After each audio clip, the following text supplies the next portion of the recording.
Hi everyone, it's Dr. Brad Meyer from Stephen F. Austin State University, where I'm the Associate Professor of Percussion. Now, let's talk about the ATSSB snare etude. This is my first tip, which is just about snare drum dampening.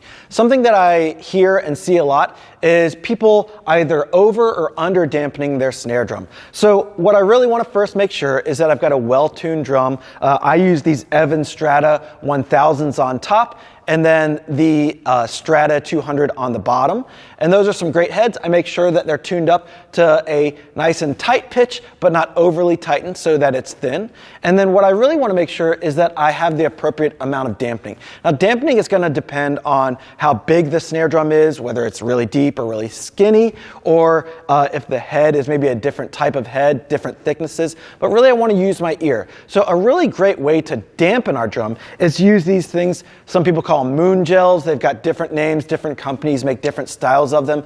But what we don't want to use is something like a wallet or a phone, something that's really heavy and bulky. We want something that's kind of small and light that we can add a little bit more or a little less, and that won't move around the drum. So as you can see, I've got this great Yamaha snare drum. I have 4 moon gels put on the drum, and they're put so that they're not over the snare drum's actual snare, so that it gets the most snare response and doesn't deaden that. But I am deadening out those ringy overtone sounds by putting them pretty close to the edge. So make sure you mess around with your snare drum, add a little bit more, take a little bit off, but work on your drum dampening so that your sound is high end, so that we can really hear especially those small details like ruffs and ornaments that happen at those really soft dynamics.